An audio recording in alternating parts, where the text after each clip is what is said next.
আসসালামু আলাইকুম রহমতুল্লাহি ওবারাকাতুহু। বিসমিল্লাহির রহমানির রহিম। বৈশাখী টেলিভিশন কর্তৃক আয়োজিত ইসলাম ও সুন্দর জীবনে সকলকে আমন্ত্রণ জানাচ্ছি প্রভাতের এই চমৎকার সময়ে সাদর সম্ভাষণ। মহান স্রষ্টা আল্লাহ রাব্বুল আলামিনের দরবারে বিনীতভাবে শুকরিয়া আদায় করছি আলহামদুলিল্লাহ। বিশ্বনবী জনাবে মুহাম্মদ রাসূলুল্লাহ সাল্লাল্লাহু আলাইহি ওয়াসাল্লাম, যিনি ছিলেন শোষিত, নির্যাতিত, নিপীড়িত মানবতার মুক্তির দিশারি, তার প্রতি জানাচ্ছি অকৃত্রিম ভালোবাসা এবং দরুদ ও সালাম পেশ করছি সাল্লাল্লাহু আলাইহি ওয়াসাল্লাম।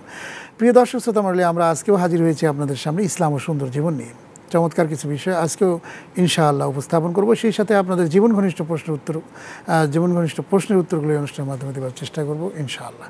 আজকে আমাদের মাঝে উপস্থিত হয়েছেন বিশিষ্ট ইসলামী চিন্তাবিদ, স্কলার, ইসলামিক ফাউন্ডেশন বাংলাদেশের সম্মানিত সাবেক পরিচালক জনাব মোহাম্মদ মোফাজ্জল হোসাইন খান। আসসালামু আলাইকুম ওয়া রাহমাতুল্লাহি ওয়া বারাকাতুহু। জি মুহতারাম, আপনাকে স্বাগত জানাচ্ছি আমাদের আজকের পর্বে। স্বাগতম আপনাকে। আমরা সরাসরি একটি প্রশ্ন নিয়ে শুরু করতে চাই। চলে যাচ্ছি প্রশ্নে। আমাদের একজন ভাই শীতল হাসান কালীগঞ্জ গাজীপুর থেকে একটি প্রশ্ন পাঠিয়েছেন যে প্রতিবেশীর হক কতটুকু গুরুত্বপূর্ণ, প্রতিবেশীর হক সম্পর্কে বিস্তারিত জানতে চাই। জি ভাই শীতল হাসান, আপনাকে অনেক ধন্যবাদ। আসুন আমরা প্রতিবেশীর হক নিয়েই আমরা শুরু করি আজকের এই পর্বে আলোচনা। জি মুহতারাম, প্রতিবেশীর হক নিয়ে বিষয়টি। জি আলহামদুলিল্লাহ, কাফা ওয়া সালামুন আলা ইবাদিহিল্লাযিনা ইসতাফা, আম্মা বা'দ। অত্যন্ত একটি গুরুত্বপূর্ণ প্রশ্ন, প্রতিবেশীর হক। একটা সুন্দর সুষ্ঠু সমাজ গঠন করার জন্য প্রতিবেশীর হক হচ্ছে সবচাইতে বেশি। কারণ আমার একজন যত নিকটাত্মীয় হোক, তিনি অনেক দূরে হতে পারেন, কিন্তু আমার প্রতিবেশী একজন তিনি যদি অন্য ধর্মাবলম্বী হন, তাও কিন্তু আমার একটা বিপদে ওই অন্য ধর্মাবলম্বী লোক, একজন অমুসলিম লোক আমার প্রতিবেশী, তিনি কিন্তু আসবেন, তিনিও মুসলিম, আমি মুসলিম, আসবেন। সুতরাং প্রতিবেশী কত গুরুত্বপূর্ণ এখানে বোঝা যায়। ইসলাম সবচাইতে গুরুত্ব দিয়েছেন এই প্রতিবেশীর হকের উপরে। কারণ মানুষ সামাজিক জীব, একাকী বাস করা তার পক্ষে সম্ভব নয়। তার জীবনে অনেক সময় এমন আসে যে তার অনেক নিকটাত্মীয় তার কোনো কাজে আসে না, এমনকি তার সন্তানও কাজে আসে না। অনেকের ছেলে মেয়ে আছে বিদেশে আছে, ছেলেমেয়েরা বিদেশে আছে, কেউ নাই, তার আত্মীয় স্বজনে কেউ কাছে নেই। একজন ব্যক্তি হয়তো তার বাড়ি হয়তো বাংলাদেশেরই এক প্রান্তে তার বাড়ি, তিনি এখন ঢাকায় আছেন, ঢাকায় তার ছেলেমেয়েরা সব বাইরে আছে, বিদেশে আছে। এখন তার প্রতিবেশীরাই তার যে কোনো বিপদ আপদ হোক, সেই প্রতিবেশী তার কাছে আসবে। যেহেতু মানুষ একাকী বাস করতে পারে না, সুতরাং তার কাছে যে আছে সেই তার কাছে আসবে, এটাই স্বাভাবিক। তো এখন এই প্রতিবেশী সম্পর্কে এত বেশি গুরুত্ব ইসলাম দিয়েছে যে এটা সম্পর্কে বলা হয় যে আল্লাহ তাআলা, নবী করিম সাল্লাল্লাহু আলাইহি ওয়াসাল্লাম একবার এটা করতে বলতেছিলেন যে আমার ভয় হয় যে প্রতিবেশীকে ওয়ারিস করে দেওয়া হয় কিনা। অর্থাৎ যেমন সন্তানের অধিকার পিতামাতার সম্পদের উপরে আছে, যেমন একজন লোক মারা গেলে তার ছেলে মেয়েরা তার ওয়ারিস হবে। তো এরকম প্রতিবেশীর গুরুত্ব ইসলাম এত দিয়েছে যে আমার ভয় হয় যে প্রতিবেশীকে ওয়ারিস করে দেওয়া হয় কিনা, যেহেতু সবসময় কাজে লাগে, গুরুত্ব বোঝাতে গিয়ে এই পর্যন্ত বলা হয়েছে। এবং হাদিস শরীফে এটা বলা হয়েছে, 3 বার বলা হয়েছে, ওই ব্যক্তি মুমিন নয়, ওই ব্যক্তি মুমিন নয়, ওই ব্যক্তি মুমিন নয়। 3 বার যখন বলা হয়েছে, একজন সাহাবী জিজ্ঞেস করলেন যে কে সেই ব্যক্তি ইয়া রাসূলুল্লাহ? তখন বললেন যে ব্যক্তি তার প্রতিবেশীরা তার থেকে নিরাপদ নয়, অর্থাৎ প্রতিবেশীর অনিষ্ট যে ব্যক্তি করে সেই ব্যক্তি মুমিন নয়। অর্থাৎ সে যত বড় ইমানদারি হোক, যত বড় নামাজি হোক, যত বড় মুসল্লি হোক, যত কিছুই হোক না কেন, কিন্তু সে তার প্রতিবেশীর হক, তার প্রতিবেশীর বিপদ আপদে সে তার সাথী হয় না, সে মুমিন নয়। তার মানে সে শাব্দিকভাবে সে মুমিন, যেহেতু ঈমান এনেছে, কিন্তু সত্যিকারের মুমিন সে নয়। এটাকে আমরা বলতে পারি মুমিন, সে মুসলিম নয়। তো মুসলিম হইল সেই ব্যক্তি যে ঈমান আনার পরে ঈমানের দাবি অনুযায়ী তার সমস্ত কিছু কাজ যিনি করেন তিনি মুসলিম। হ্যাঁ, তো এখন সেই দিক থেকে তাকে তাকে আর্থিকভাবে বলা যায়, মানে অর্থের দিক থেকে বলা যায় যে তিনি ঈমান এনেছেন মুমিন, কিন্তু সত্যিকার অর্থে মুমিন নয়, যার অরিষ্ট থেকে প্রতিবেশীরা নিরাপদ নয়। তো এর থেকেই প্রমাণ হয় যে প্রতিবেশীর হকটা কত বেশি। আপনার বলা হয়েছে যে তোমার প্রতিবেশীকে তুমি পানাহার করাও, যদি দেখো যে না ইয়া করতে পারতেছো না, তুমি সংস্থাপন করতে পারতেছো না, অন্তত একটু ঝোলটা বেশি দাও, তরকারির একটু ঝোলটা বেশি দাও, যাতে একজন প্রতিবেশীকে তুমি সামিল করতে পারো। এবং এটাও হাদিস শরীফে আসছে যে ওই ব্যক্তি সত্যিকারের মুমিন নয় যে নিজে পেট ভরে আহার করলো কিন্তু তার প্রতিবেশী না খেয়ে থাকলো, যে পেট ভরে খাবার খেলো কিন্তু তার প্রতিবেশী না খেয়ে আছে, তার খোঁজ খবর নিল না, সে সত্যিকারের মুমিন নয়। এখন যে ইসলাম আমাদেরকে এই শিক্ষা দিচ্ছে যে ইমানদার, সত্যিকারের ইমানদার হতে হলে তোমাকে প্রতিদিন খোঁজ নিতে হবে তোমার প্রতিবেশী খাওয়া দাওয়া করেছে কিনা, সে অভুক্ত আছে কিনা খোঁজ নিতে হবে। যে ইসলাম এই শিক্ষা আমাদেরকে দেয়, এই ইসলামের মুসলমানরা আমরা শান্তির বাণী খুঁজতে বিভিন্ন জায়গায় আমরা খুঁজে বেড়াই যে কোথায় শান্তি আছে, কোথায় সৌহার্দ্য আছে, কোথায় ভ্রাতৃত্ব আছে, কোথায় মমত্ববোধ আছে। তো এর চেয়ে বড় মমত্ববোধ আর কি। এবং এইটা বলা হয় নাই যে ওই ব্যক্তি মুমিন নয় যার প্রতিবেশী মুসলমান না খেয়ে আছে, এটা বলা হয় নাই। যার প্রতিবেশী না খেয়ে আছে, সে হিন্দু হোক, খ্রিস্টান হোক, কাফের হোক, মুশরিক হোক, যে যাই হোক, কোনো কথা নাই, যদি পার্শ্ববর্তী থাকে না খেয়ে থাকে তাকে খাবার দিতে হবে, তাকে খাবার দিতে হবে। এটাই হচ্ছে আল্লাহর কথা। এবং আল্লাহ তাআলার আরেকটা শাশ্বত কথা মোহতারাম আমরা প্রায়ই বলি, কিন্তু আমরা ওইভাবে কিন্তু বিশ্লেষণ করি না। সে আয়াতটি হচ্ছে যে কুনতুম খয়রা উম্মাতিন উখরিজাত লিন-নাস। এই এতটুকুন কথার বিশ্লেষণ যদি আমরা করি, আল্লাহ তাআলা বলছে যে তোমরাই শ্রেষ্ঠ জাতি, তোমাদেরকে পাঠানো হয়েছে মানুষের কল্যাণের জন্য। তো এখানে তো বলা নাই যে কে মুসলিম, কে কাফের, কে মুশরিক, কে বেদিন, এটা তো নাই। মানুষ যদি হয় তো তার কল্যাণের জন্য আমাদেরকে কাজ করতে হবে, এবং এটাই শিখায়। যেমন আমরা কাউকে যদি সালাম দেই, আসসালামু আলাইকুম, এই সালামটি শুধু মুসলমানই পাবে, কোনো অমুসলিম এটা পাবে না তা কিন্তু নয়। অনেকেই মনে করেন যে এই সালামটা আসলে এটা মুসলমানকেই দিতে হবে, অমুসলিমদের দেওয়া যাবে না, বা অমুসলিম অনেক সময় সালাম দেয়, আমরা কিন্তু মনে করি না আমরা সালামটা নিলাম না, এই চুপ করে, এই ধরনের যে গোরামি কিছু চিন্তা, এটি কতটুকু না, এইগুলো ঠিক উচিত না, ওই ধরনের গোরামি রাখা উচিত না। এটার জন্য পন্থা বলে দেওয়া হয়েছে, সালাম দেওয়ার ব্যাপারেও একটা পন্থা ইসলাম নির্ধারণ করে দিয়েছে। তো সেই নির্ধারণটা মোতাবেক আমরা চলতে পারি। তো আসলে কথা হচ্ছে যে আমরা আমাদের বৈষয়িক জীবনে ওইখানে যে ধর্মেরই হোক না কেন, আমাদের বৈষয়িক জীবনে, পার্থিক জীবনে সবাইকে সহযোগিতা করতে হবে। শুধুমাত্র এবাদতের যে জায়গাটা, সেই জায়গাটা, এবাদতের জায়গাটা, এইটা আমাদের ইসলামের যে গণ্ডি সীমারেখা দিয়েছে এর মধ্যে থাকতে হবে। এইখানে কোনো কম বেশি করা যাবে না, কোনো আপোষ করা যাবে না। ফরজ, সুন্নত, ওয়াজিব যা আছে, এবাদতে যে সমস্ত অঙ্গ প্রত্যঙ্গগুলো আছে যথাযথভাবে করতে হবে, এখানে কোনো আপোষ নেই। কিন্তু বৈষয়িকভাবে আমরা এই দুনিয়াতে চলতে গেলে, আমরা পারস্পরিক বসবাস করতে গেলে পারস্পরিক যে সহযোগিতার দরকার সেটা সবার ব্যাপারে সমান। যেমন আজকে আমার প্রতিবেশী একজন হিন্দু আছে ও মুসলিম আছে, তার বাড়িতে আগুন লাগলো। এখন একজন মুসলিম থাকলে, মুসলমান থাকলে যেইভাবে আমি ঝাঁপায়ে পড়তাম আগুন নিবানোর জন্যে, আরেকজন অমুসলিম যদি থাকে আমার বাড়ির পাশে, সমানভাবে ঝাঁপায়ে পড়তে হবে। তার বাড়িতে একটা ডাকাত পড়লো, তার বাড়িতে একটা চুরি হলো, তার বাড়িতে একটা কোনো অসুবিধা হলো, একটা লোক অসুস্থ হলো, তাকে হসপিটালে নিয়ে যেতে হবে। একজন মুসলমান প্রতিবেশীকে যেভাবে আমার যদি কোনো তার নিজের লোক না থাকে, তাহলে যেভাবে আমার উচিত হসপিটালে নিয়ে যাওয়া, তার চিকিৎসার ব্যবস্থা করা, আমার একজন মুসলিম যদি প্রতিবেশী হয় তাকেও সমানভাবে আমাকে করতে হবে। নবী করিম সাল্লাল্লাহু আলাইহি ওয়াসাল্লামের এখানে আমরা তার জীবনে আমরা দেখেছি অনেক সময় ইহুদি খ্রিস্টানরা অনেক সময় তার এখানে অতিথি হয়েছেন, এবং তাকে মেহমানদারি করার ব্যাপারে মুসলমানকে যেভাবে তিনি করেছেন ওইভাবেই সমানভাবে, এবং অমুসলিমদের মাঝেই কিন্তু রাসূল সাল্লাল্লাহু আলাইহি ওয়াসাল্লাম বেড়ে উঠেছেন। এটা একটু মজার ব্যাপার।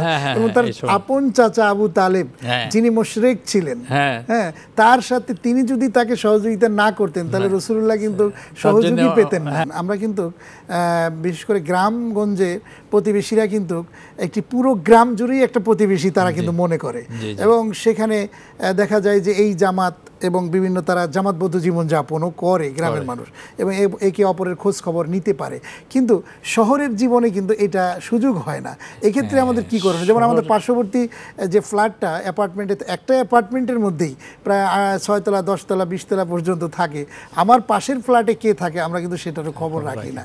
এই যে অবস্থাটা, কিন্তু এখানে প্রায় লক্ষ লক্ষ মানুষ, কিন্তু কোটি কোটি মানুষ এই ধরনের এভাবে কিন্তু জীবনযাপন করে। এই মানুষগুলোর জন্য আসলে তারা কিভাবে প্রতিবেশীর হক বা অধিকার আদায় করবে? হ্যাঁ, এইটা অবশ্য একটা কথা যে গ্রামে, হ্যাঁ গ্রামে তো একটা গ্রামে সাধারণত দেখা যায় একটা মসজিদকে কেন্দ্র করে তাদের একটা সমাজ হয়ে যায়, আর আসলে হওয়া উচিত। মসজিদকে কেন্দ্র করে মসজিদ ভিত্তিক সমাজ যদি গ্রামে হয় তাহলে কিন্তু, এবং মসজিদের ইমাম সাহেব সেখানে তার একটা কর্তৃত্ব থাকে, যেমন নামাজের কর্তৃত্ব থাকে, নামাজের বাইরেও তার একটা কর্তৃত্ব থাকে। এবং যে সমস্ত মসজিদের ইমাম সাহেবরা মুক্তাদিরা, তারা নামাজে যেরকম ইক্তেদা করেন ইমাম সাহেবকে, সমাজের অন্যান্য ব্যাপারেও কিন্তু ইক্তেদা করেন, অর্থাৎ তাদের পরামর্শ মেনে চলেন। এবং এটার কিন্তু আরেকটা জিনিস হয়েছে, ইসলামিক ফাউন্ডেশন থেকে যখন ইমাম প্রশিক্ষণের ব্যবস্থাটা আমরা করলাম, এখনও তো সেটা চালু আছে, ইমাম ট্রেনিংয়ের ব্যবস্থা আছে। তো এই ইমাম ট্রেনিংয়ে আমরা কিন্তু ইসলামিক ফাউন্ডেশনে এই জিনিসটাই শেখাতাম যে আপনারা সবসময় একটা দায়িত্ব হচ্ছে যে আপনারা যেমন নামাজে যখন থাকেন ওইরকম আপনাদেরকে যেরকম মেনে চলে, নামাজের বাইরের সময়টা যেন আপনাকে ওইভাবে মেনে চলে। আজকে যদি সমাজে কোনো একটা খারাপ কাজ হয়, আপনি এইভাবে চলবেন, মুসল্লিদের উপরে এমন একটা প্রভাব আপনার রাখবেন যে আপনি তাদেরকে বুঝিয়ে শুনিয়ে সেই খারাপ কাজটার থেকে গ্রামটাকে রক্ষা করা, এই দায়িত্বটা পালন করবেন। এইভাবে কিন্তু তাদেরকে ট্রেনিংয়ে আমরা এরকম শেখাতাম। তো এইটা আস্তে আস্তে ডেভেলপ করছে। আমাদের ইমাম সাহেবরা তো এখান থেকে ট্রেনিং নিয়ে গ্রামের অনেক উন্নয়নমূলক কাজে তারা শরিক হন। এমনকি উপজেলা লেভেলে উপজেলার ইউএনও সাহেব যখন মিটিং করেন, আমাদের ট্রেন্ড ইমামরা, তাদেরও কিন্তু সেখানে একটা প্রবেশাধিকার সেখানে আছে। অনেক সময় ইউএনও সাহেবরা আমাদের ট্রেন্ড ইমামদেরকে নিয়েও সামাজিক অনেক কাজকর্ম করেন। এটা কিন্তু একটা অত্যন্ত বড় একটা গুরুত্বপূর্ণ, কয়েক লক্ষ মসজিদ আছে বাংলাদেশে, এই লক্ষাধিক মসজিদের ইমাম রয়েছে, মুয়াজ্জিন রয়েছে, তাদেরকে যদি একটা মানে সম্মেলনে ডাকা হয় তো জায়গা ধরবে না, এরকম ধরবে না। তাদেরকে ট্রেন আপ করে যদি কাজ করা যেত তাহলে আমার মনে হয় খুব ভালো হতো। এবং মসজিদের যেমন ধরেন আজকে এই যে এলাকা ভিত্তিক ভাবে কোনো সচেতন জঙ্গিবাদ, সন্ত্রাস, এগুলো সৃষ্টি হচ্ছে, এগুলো মসজিদে ঘোষণা দেওয়া হচ্ছে যে তারা কখনোই আসলে সত্যিকার মুমিন নয়, যারা বোমা মারে, যারা মানুষকে আঘাত দেয়, কষ্ট দেয়। ইসলামের নাম নিয়ে এই কাজগুলো করলেই মুসলিম হতে পারে না, সেই জিনিসগুলো কিন্তু মসজিদ থেকেই বলা হচ্ছে। কিন্তু কোনো মসজিদের ইমাম আমি দেখি নাই যে আজ পর্যন্ত জঙ্গিবাদের কথা বলছেন। এটা কিন্তু আজকে সমাজের মধ্যে কিন্তু এই জিনিসটা কিন্তু সামাজিক একটা অবক্ষয় আমি মনে করি। কারা সৃষ্টি করছে, কোথা থেকে সৃষ্টি করছে, এই জিনিসটা মোতারাম কিন্তু বলা দরকার। যে আজকে এই যে দুই লোক, আপনি একজন ইসলামী ফাউন্ডেশনের একটা বিশাল দায়িত্বে আপনি ছিলেন, সেখান থেকে আপনারা ইমামদেরকে নিয়ে কিন্তু আপনারা আলোচনা করেন। কোন মসজিদের ইমাম কি আপনি দেখেছেন যে সে জঙ্গি? না, কোনোদিন। কোন মসজিদের মুয়াজ্জিন কি জঙ্গি ছিল যে সে কাউকে বোমা মেরে ইসলাম প্রচার করতে হবে এই ধরনের কথা বলেছে? তাহলে এইটা আসলো কোত্থেকে? এটা আসলো জঙ্গি যারা, তারা জঙ্গি, কিন্তু তারা পোশাকটা নেয় ওই আমাদের ইমাম সাহেবের পোশাকের মতো। ওইটার থেকে মানুষ মনে করে যে ও বোধহয় আলেম ওলামারা এই সমস্ত করে। কিন্তু এই পর্যন্ত জঙ্গি যারা ধরা পড়েছে, কোনো ভালো মাদ্রাসার থেকে পাশ করা কোনো মৌলানা সাহেব কোনো জঙ্গি হিসেবে ধরা পড়ছে বলে আমার জানা নেই। বরং তারা অন্যান্য শিক্ষা প্রতিষ্ঠান, তারা আধুনিক শিক্ষা গ্রহণ করেছে। কিন্তু বাংলাদেশের কোনো প্রতিষ্ঠিত বড় মাদ্রাসার থেকে, কোনো কওমি মাদ্রাসা হোক, আলিয়া মাদ্রাসা তো নাই, কওমি মাদ্রাসার থেকেই এটা কোনো প্রমাণ পাওয়া যায় না। কিন্তু ওই যে পোশাকের টেনে নিয়েছে আর কি, ওই পোশাকটা দাঁড়িয়ে রাখার কারণে তাকে একটু হুজুর সাহেব দেখা যায়, মাথায় একটা টুপি মাথায় দিলে তো সে মাওলানা সাহেব হয়ে গেল, একটা বোমা মেরে দিল, ইসলামকে কলঙ্কিত করলো। এবং আমরা নবী করিম সাল্লাল্লাহু আলাইহি ওয়াসাল্লামের গোটা জীবন আমরা পর্যালোচনা করি, সাহাবাদের জীবন পর্যালোচনা করি, এর স্থান কোথাও নেই এটা। সুতরাং এটা জঙ্গিবাদটা আলাদাই, এটা একটা ইহুদিবাদী চক্রান্ত, এটা একটা চক্রান্ত। আল্লাহ তাআলা আসলে ইহুদি জাতিটা আমাদের দেশে আসলে ইহুদি বিভিন্নভাবে চক্রান্ত করে, এবং সারা পৃথিবীতে আজকে তারা কিন্তু ইসলামের বিরুদ্ধে তারা লেগে পড়েছে বিভিন্নভাবে। তো আসলে আমাদের সচেতন হওয়া দরকার যে আসলে, এবং লন্ডনে তারা একটা চ্যানেল করেছে, আরবি চ্যানেল, এবং সেখানে তারা আপনার মানে যত ধরনের বেদাতি এবং বাজে ধরনের যে কমেন্টসগুলো ইসলামের বিরুদ্ধে করা দরকার, হাদিস জাল হাদিস উপস্থাপন করার জন্য সেগুলি তারা কিন্তু করে এইগুলা করছে। ওই ব্যাপারটা হচ্ছে কি যে আপনার চোর যদি চোরের বেশে চোরের বেশে যদি চুরি করতে যায় চুরি করতে পারবে না, সাধুর বেশে তাকে চুরি করতে হবে। তো ওই যে চোর যেরকম সাধুর বেশে চুরি করে, ঠিক এই জঙ্গিবাদীরাও তারাও এখন আলেম ওলামাদের বেশ ধরে ওই কাজটা করে, যাতে করে একটা ভুল বুঝাবুঝির সৃষ্টি হয়। তবে মানুষ এটা বুঝে। এটা কিন্তু আসলে আলোচনাটা আসছে যে আসলে ইমামরা এবং যারা এই মুয়াজ্জিন, যারা মসজিদের সাথে সম্পৃক্ত এলাকা ভিত্তিক, তারা কিন্তু সচেতন করে আর কি। তারা করে, যেমন টিকা, একটা বাচ্চা শিশুকে টিকা দিতে হবে, এটা কিন্তু যত তাড়াতাড়ি ইমামরা মসজিদের মধ্যে ঘোষণা দিলে মানুষজন সচেতন হচ্ছে। এটা এখন হচ্ছে, এটা এখন এরপরে আপনার আরো অন্যান্য সামাজিক কর্মকাণ্ডগুলো কিন্তু সংগঠিত হচ্ছে। এবং আমাদের দেশের এই যে জঙ্গিবাদটা অনেক কমেও যাচ্ছে, এখন তো অনেক কমে গেছে। এবং এর পেছনে কিন্তু আলেম ওলামাদের এই যে সভা সমিতি হয়, সভা সমিতি ওয়াজ নসিহতে সবসময় বলা হচ্ছে, মসজিদের ইমাম সাহেবরা বলছেন, ইসলামী ফাউন্ডেশন এই ব্যাপারে তৎপর আছে, ইমামদেরকে ওইভাবে স্পেশাল ট্রেনিং দিচ্ছে, উপজেলা লেভেলে, তারপরে শহর লেভেলে ডিসি সাহেবরাও তাদেরকে সম্পৃক্ত করছেন এই সমস্ত কাজে, ইউনো সাহেবরাও সম্পৃক্ত করছেন। তো বিভিন্নভাবে কিন্তু এটা একটা ভালো একটা উপকার পাওয়া যাচ্ছে, এবং এটা আরও ভালো প্রাতিষ্ঠানিকীকরণ করা উচিত। করলে পরে আমরা এর থেকে আমরা বাঁচতে পারবো, এবং যদি বাঁচতে পারি তাহলে কিন্তু আমাদের এই যে প্রতিবেশীর যে হক, এই প্রতিবেশীর হকটা আমরা যত বেশি আদায় করবো তত এটা সম্ভব। তবে যেটা আপনি বলছিলেন যে গ্রামে এটা যতটুকু হয়, শহরে এটা হয় না। শহরে এটা হয় না, তো এক বিল্ডিংয়ে, একটি হাইরাইজ বিল্ডিংয়ে সবাই এত ব্যস্ত থাকে যে সবার নিজের ব্যস্ততা নেই ব্যস্ত। আর শহরে এতটা প্রয়োজন হয়ও না অনেক সময়, সবাই নিজেরা ওইভাবেই গোছায় চলে। গ্রামে তো অনেক সময় থাকে, গরিব মানুষ থাকে, ধনী মানুষও আছে, ওই গরিবরার প্রয়োজন আছে সেই ধনীর সাথে একটা সম্পর্ক। আর শহরে তো মোটামুটি সবাই ওয়েল অফ ফ্যামিলি, সবাই ধনী, সুতরাং কারো কোনো তেমন প্রয়োজন হয় না। তারপরেও দেখা যায় যে হয়ে যায়। এই না, এখানে একটা মোহতারাম, শুধুমাত্র কি অর্থনৈতিক বিষয় নিয়েই পারে মানে প্রতিবেশীর খোঁজখবর নিতে হবে? এখানে তো ইসলামের অন্যান্য বিধানগুলো তাদের কাছে অ্যাপ্লাই করা যায়। যেমন ধরুন আপনার সামাজিক কাজের মধ্যে ইসলামের যে সৌন্দর্যটা প্রকাশ করা, ইসলামের দাওয়াত দেওয়া, ইসলামের রুলস অফ প্রসিডিওর সম্পর্কে যে মানুষদেরকে দাওয়াত দিয়ে আহ্বান করা, সেই জিনিসগুলো কিন্তু আসলে এই প্রতিবেশীর হকের মধ্যেও কিন্তু এটা পড়ে। প্রতিবেশীর হকটা আসলে যথাযথভাবে উপলব্ধি করা দরকার, যে আসলে আমরা শুধুমাত্র মনে করি যে খাবার কে খেলো কি কে খেলো না, কারো খাবার ঘরে আছে কিনা, এটা তো আমরা গ্রামে গঞ্জে গেলে এটা একটা অংশ, এটা তো একটা বড় বিষয়, তার নিডসটা এটা দেখতে হয়, এটি যেমন একটা প্রয়োজন। তেমনি আপনার ইসলামের মৌলিক বিষয়গুলো সম্পর্কে মানুষদেরকে অবহিত করা, যে জীবনে ইসলাম জানলো না, নামাজ পড়লো না, রোজা করলো না, অথচ আমি কোরআনের কথা বলছি, দাওয়াত দিচ্ছি, কিন্তু আমার প্রতিবেশী সে জীবনে কোনোদিন নামাজ পড়ে নাই, রোজা করে না, সেগুলো সম্পর্কে সে ওয়াকিফওয়াল নয়, আল্লাহ সম্পর্কে সে জানে না। এটাও তো প্রতিবেশীর হকের একটি পার্ট বলে আপনার একটা মূল্যবান পয়েন্ট আপনি উঠিয়েছেন। যেটা আমরা এতক্ষণ আলোচনা করতেছিলাম, শুধু অর্থনৈতিক দিকটাই একটু বেশি প্রাধান্য আমাদের পাচ্ছিল, বৈষয়িক দিকটা, কিন্তু এর একটা প্রতিবেশীর হকের ব্যাপারে এই দিনের একটা ব্যাপার আছে। এটাও কিন্তু যে জিনিসটা আমাদের সবারই উচিত, যেটা আমাদের এই তাবলিগ জামাতের ভাইরা কিছু কিছু এটা আদায় করেন, তারা ওই দাওয়াত নিয়ে গাস্ত করে, শহরেও দেখি তারা মাঝে মাঝে এই যে হাইরাইজ বিল্ডিংগুলো আছে, এই বিল্ডিংগুলোতেও তারা যে দাওয়াতি কাজটা করেন, এইটা তাবলিগ জামাত তারা এটা করেন, এটা একটা প্রশংসনীয় কাজ। এইটা শুধু তাবলিগ জামাত না, এটা আমাদের প্রত্যেকেরই করা উচিত। আমরা প্রত্যেকেই নিজেদের ফ্ল্যাটে আমাদের বৈষয়িক জিনিসগুলোর পাশাপাশি তাকে দিনের দিকে ডাকা, তাকে নামাজের দিকে ডাকা, তাকে মসজিদমুখী করা, এটা যদি আমরা করি তাহলে মসজিদটাও আবাদ হয়, আর এর ফলে আমাদের জীবনটাও সুন্দর হয়। এবং এর সাথে এটাতে আরেকটা জিনিস হয় যে 5 ওয়াক্ত যদি আমরা মসজিদে গিয়ে নামাজটা পড়ি, তাহলে বিল্ডিংয়ে আমাদের দেখা সাক্ষাৎ কম হয়, কিন্তু 5 ওয়াক্ত তো মসজিদে আমাদের দেখা, এতে আমাদের একটা পারস্পরিক সম্পর্ক হয়। আমরা সুখ দুঃখে আমরা সুখী হইতে পারি, দুঃখী হইতে পারি। এক ওয়াক্ত মসজিদে না আসলেই তখন আমার মনে হবে যে তিনি তো সবসময় আসেন, কেন আসলেন না, কোনো অসুবিধা হলো কিনা, আমি যে খোঁজ নিতে পারি। তো এই জন্য এই যে দিনের যে দাওয়াতি কাজটা, যেই দিনের দাওয়াতি কাজটা এইভাবেই ইসলামের প্রচার এবং প্রসার লাভ করেছিল। পারস্পরিকভাবে সাহাবায়ে কেরাম একজন আরেকজনের কাছে যেতেন, মসজিদে এক ওয়াক্ত না থাকলেই খোঁজখবর নিতেন। তো এইটা কিন্তু আমাদের এই মসজিদের মাধ্যমে, এই 5 ওয়াক্ত নামাজের মাধ্যমে কিন্তু প্রতিবেশীর এই হকটা আমরা আদায় করতে পারি, এবং এটা কিন্তু আমাদের জীবনের একটা বড় অংশ কিন্তু এর মধ্যে আমাদের চলে আসে, এটা আমাদের চলে আসে।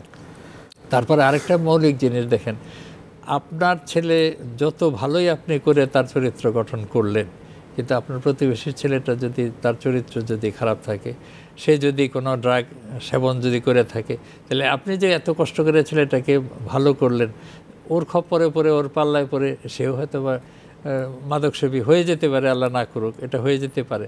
তো সেই জন্যে আমি যেমন আমার নিজের সন্তানকে আমি যেমন ভালো রাখার চেষ্টা করব, এইটাও প্রতিবেশীর হক, সাথে সাথে প্রতিবেশীর যে সন্তান আছে তার প্রতিও লক্ষ্য আমার রাখতে হবে।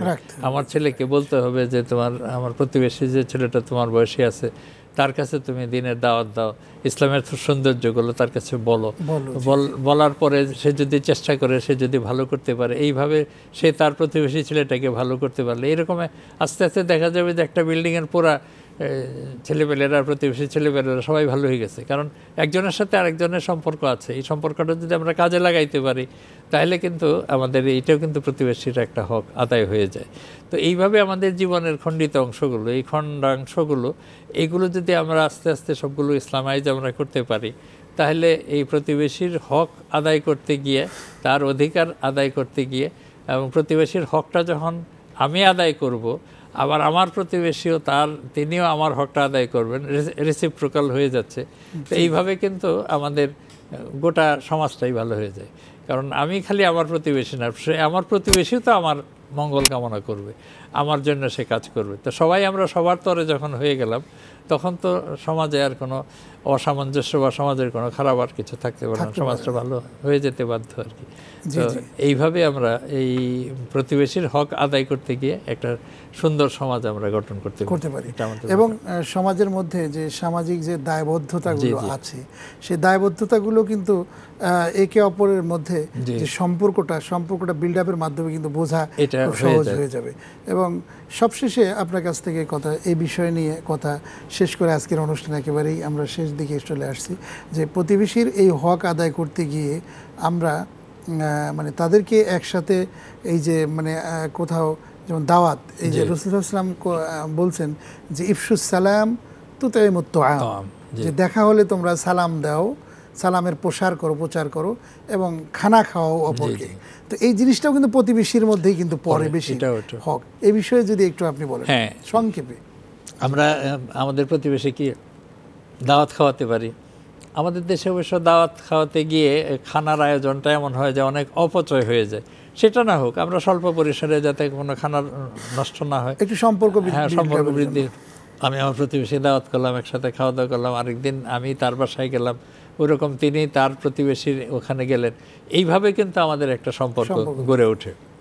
এবং এই ধরনের দাওয়াতটা, এটাকে সুন্নত বলা হয়েছে। নবী করিম সাল্লাল্লাহু আলাইহি ওয়াসাল্লাম নিজে দাওয়াত খেতেন এবং অন্যের দাওয়াত গ্রহণ করতেন, এটা সুন্নত করা হয়েছে। তবে এইটা যেন আজকাল আমাদের তো খাবার এত বেশি অপচয় হয়, সেটি যেন না হয়, সেটা আমাদের খেয়াল রাখতে হবে। আজকের এই অনুষ্ঠানের মাধ্যমে আপনার কাছ থেকে বিভিন্ন বিষয় নিয়ে আমরা কথা জানার চেষ্টা করেছি, বিশেষ করে প্রতিবেশীর হক নিয়ে আপনি অত্যন্ত চমৎকারভাবে আলোচনা করেছেন। বৈশাখী টিভির ইসলাম ও সুন্দর জীবন থেকে আপনাকে অনেক ধন্যবাদ জানাচ্ছি। আপনাকে অনেক ধন্যবাদ। আজ শেষ করব প্রিয় দর্শক, তবে শেষ করার আগে জানিয়ে দিচ্ছি, ইসলামের মৌলিক বিষয়ে যে কোনো প্রশ্ন পাঠাতে আপনার মোবাইলের মেসেজ অপশনে গিয়ে টাইপ করুন BSK স্পেস আপনার নাম স্পেস আপনার ঠিকানা স্পেস আপনার প্রশ্ন এবং পাঠিয়ে দিন 6969 নম্বরে। আমাদের কাছে ইমেইলেও প্রশ্ন পাঠাতে পারেন ist@boishaki.tv এই অ্যাড্রেসে। এছাড়াও facebook.com/islam ও সুন্দর জীবন ফেসবুক পেজেও আপনার গুরুত্বপূর্ণ মতামত, প্রশ্ন আমাদেরকে পাঠাতে পারেন। হ্যাঁ প্রিয় দর্শক শ্রোতামণ্ডলী, আসলে আমরা প্রতিবেশীর হক নিয়ে যত কথা আলোচনা করেছি দর্শকের প্রশ্নের মাধ্যমে, সে বিষয়টি আসলে খুবই সেন্সিটিভ একটি বিষয়। এটির পালন করতে হবে আমাদের কোরআনের একটি আয়াতের মাধ্যমে যদি আমরা জানার চেষ্টা করি তাহলে কিন্তু পরিষ্কার হয়ে যাবে। সেটি হচ্ছে উদউ ইলা সাবিলি রব্বিকা বিল হিকমাতি ওয়াল মাউইজাতিল হাসানা, তোমরা মানুষকে ডাকো, আহ্বান করো উত্তম হিকমত এবং টেকনিক সহকারে।